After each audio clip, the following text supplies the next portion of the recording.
E o programa de hoje tem a produção de Luciana Maciel, de Nívia Ramos, a participação de Samuel Straiotto, Rafael Bessa, Rubens Salomão e também de Jordana Ágata, que já está comigo aqui no estúdio. Jordana, ótima tarde para você, seja bem-vinda mais uma vez. Muito obrigada, Jéssica Dias. Grande abraço a você que está nos acompanhando aqui no Tom Maior. Sempre um prazer e uma ótima segunda-feira. Olha só, um estudo realizado na Dinamarca sinaliza que mulheres em quadro depressivo apresentam mais chances de ter câncer de mama. Com a chegada da pandemia de coronavírus no Brasil, que registrou o pico de estresses em pessoas por conta de problemas psicológicos, de saúde, problemas econômicos também, surge um alerta para uma possível relação entre problemas emocionais e o câncer de mama. E é sobre esse assunto que a gente vai conversar a partir de agora com o psicólogo e psicanalista Robson Paiva. Robson, muito obrigada pela sua participação. Seja bem-vindo novamente aqui ao Tom Maior.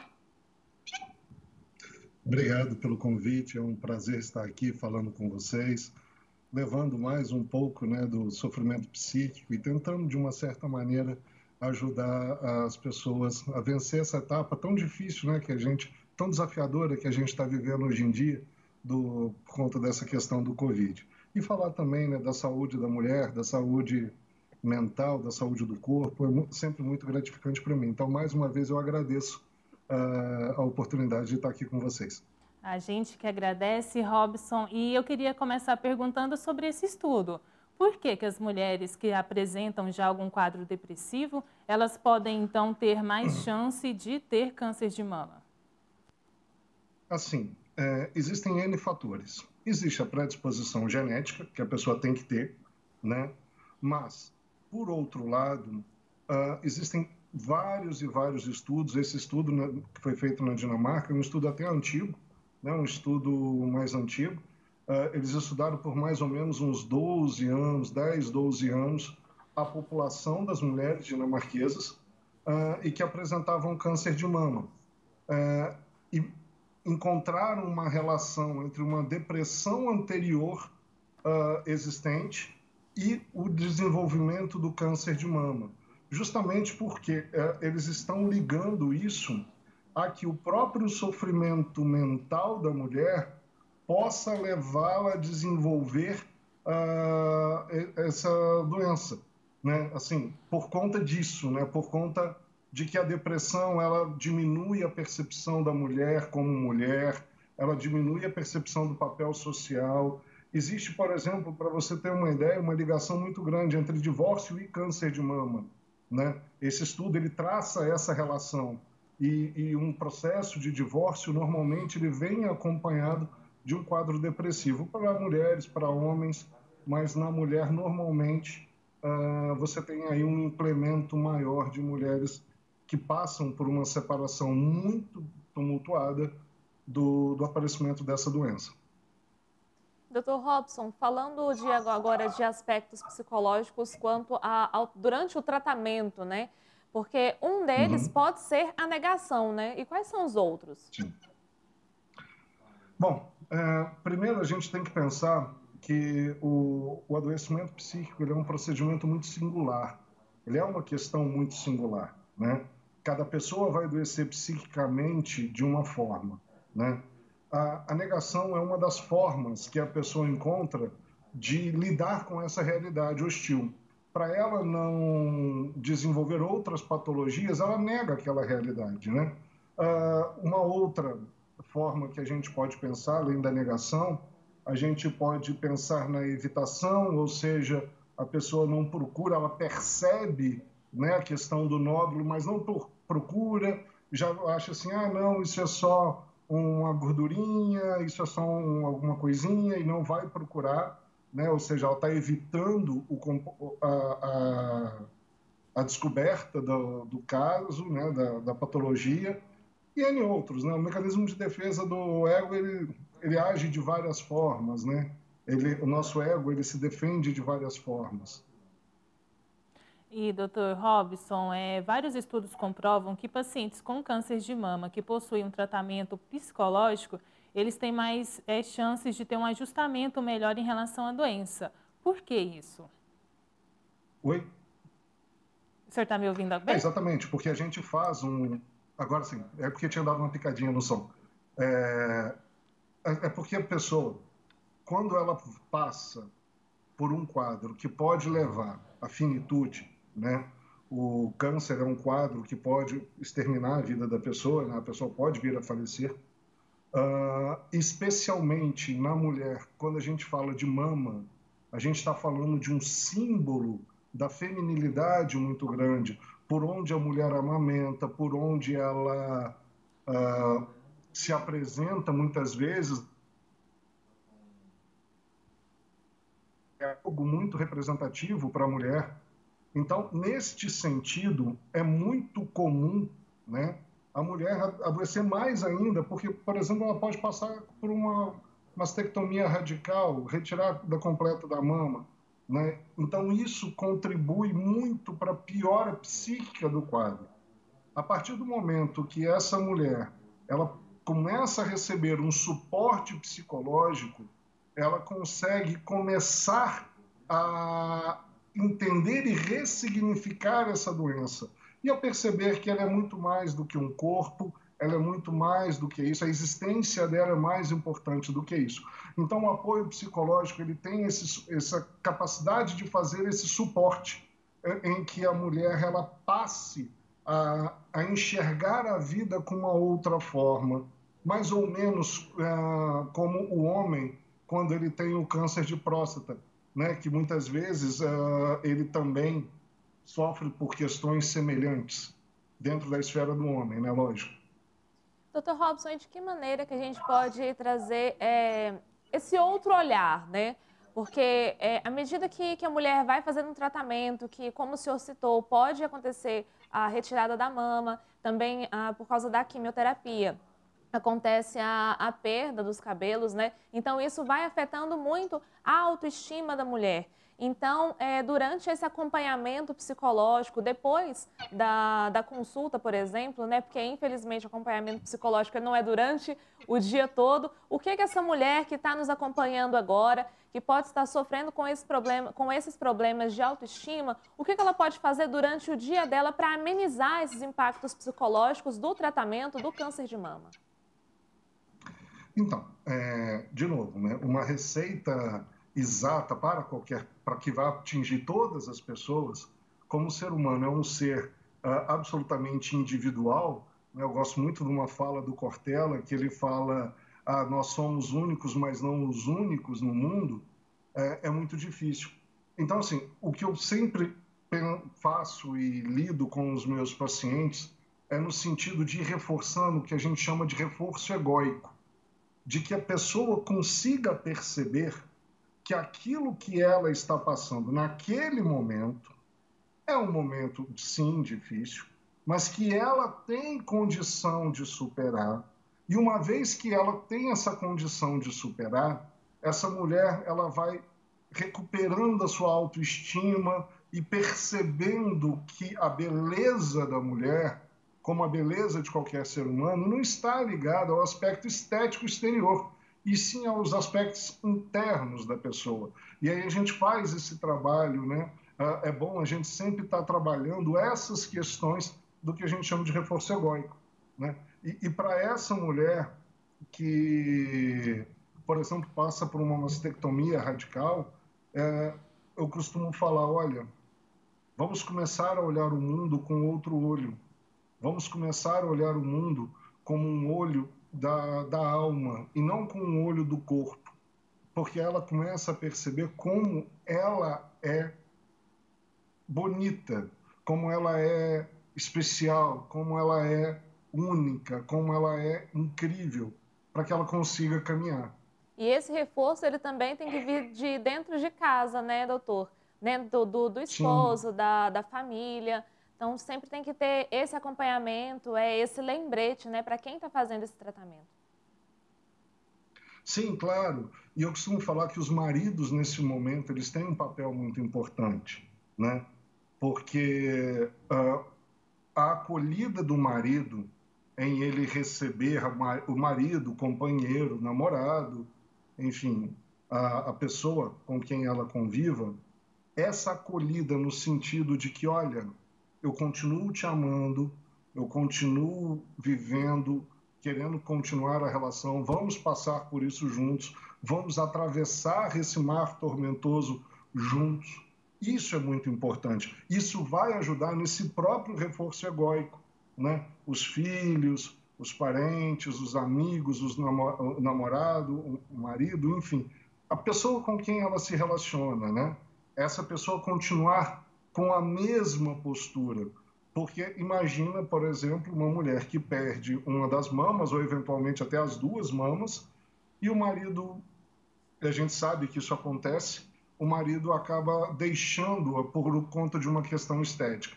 Isso vai ser profundamente danoso, inclusive para o processo de cura dessa mulher, que vai reforçar o quadro depressivo, que vai reforçar, eventualmente, uma metástase em outro órgão, em outra parte do corpo. Então, assim, esse papel é muito importante. Mas o mais importante, porque não adianta todo o suporte se a pessoa não introjetar essas questões nela, onde ela passe a entender que ela pode se curar, que a gente tem saídas estéticas para resolver isso, né? Eventualmente uma prótese.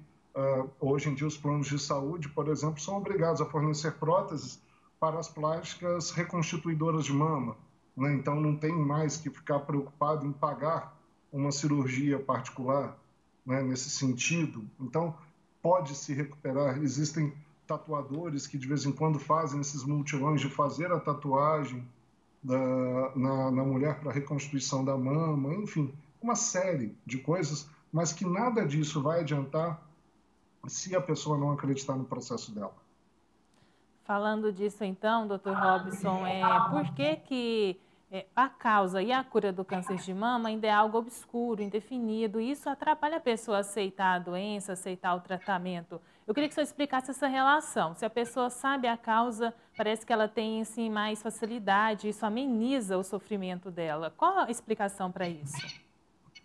É justamente porque é o seguinte, você imagina quando você vai entrar em campo, num combate, tá? E você tem o seu exército, o seu adversário tem o exército dele, tá? Quem tem mais chance de vencer essa batalha? Quem conhece o inimigo, correto?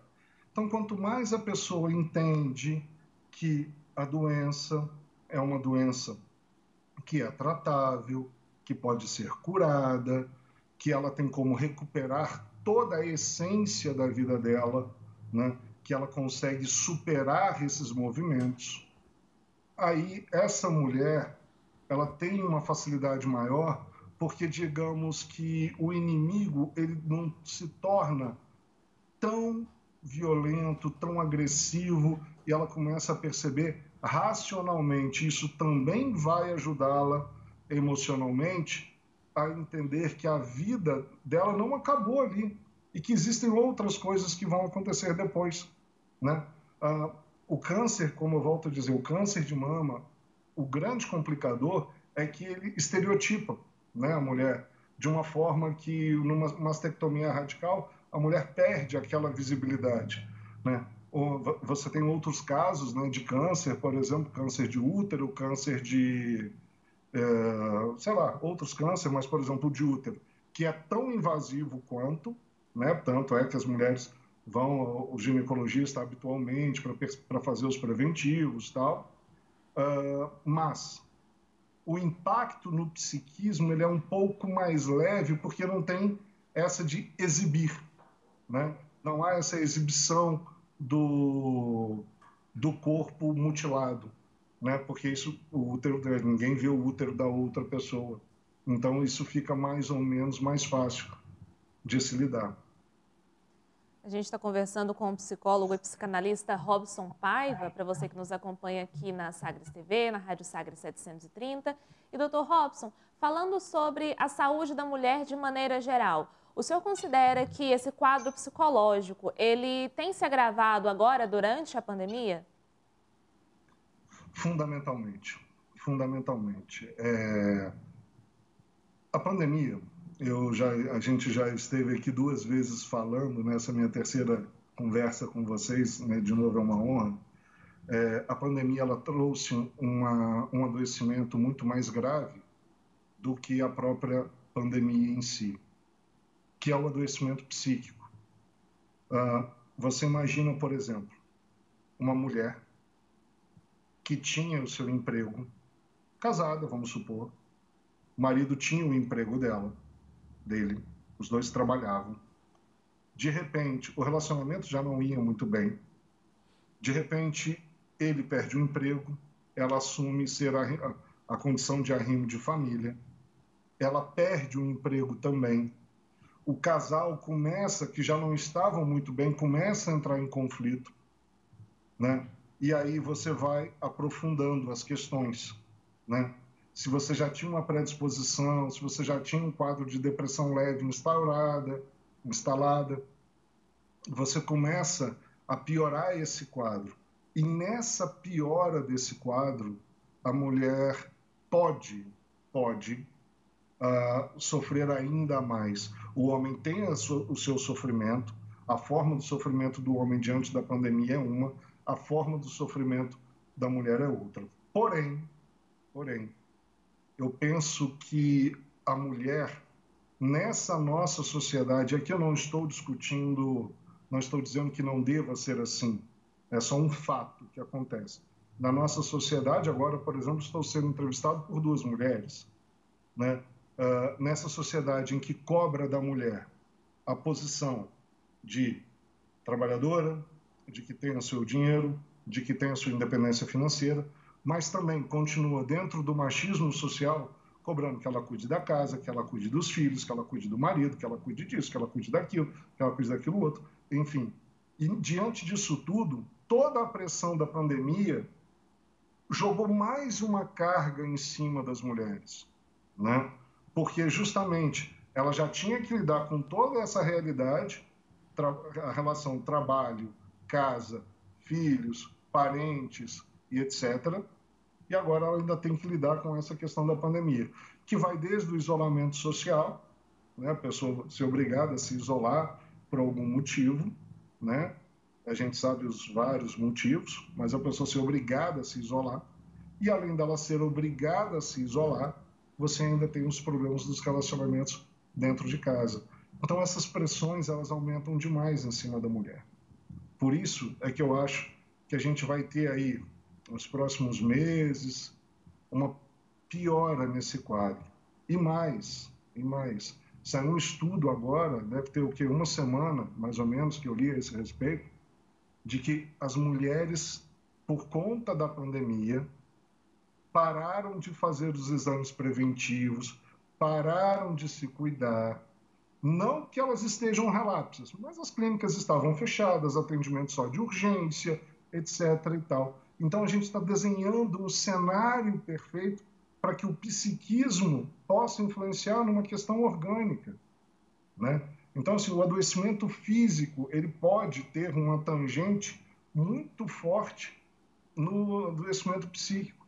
Então, eu acho, sim, que é muito importante. A gente está terminando o Outubro Rosa, né? A gente está terminando esse momento, mas eu acho que é muito importante a gente continuar exercitando para que as mulheres voltem a se cuidar, os homens voltem a se cuidar. A gente está vivendo um risco de pólio agora, porque muitas crianças não foram vacinar nesse período de pandemia, porque não tinham como vacinar, porque estava fechado, porque ninguém podia sair de casa, etc. Então, assim, a gente tem que tomar um cuidado extremo com isso. E o senhor citou também essa questão da carga, da sobrecarga emocional da mulher dentro de casa, né, doutor Robson? E é esse realmente o ponto. E o que a gente tem que entender? Que dentro de casa a gente precisa realmente ter a divisão de tarefas para tentar reduzir essa sobrecarga emocional, essa sobrecarga invisível, né? Que muitas vezes há divisão de tarefas, porém, marido e filhos, eles sempre perguntam: o que eu tenho que fazer agora?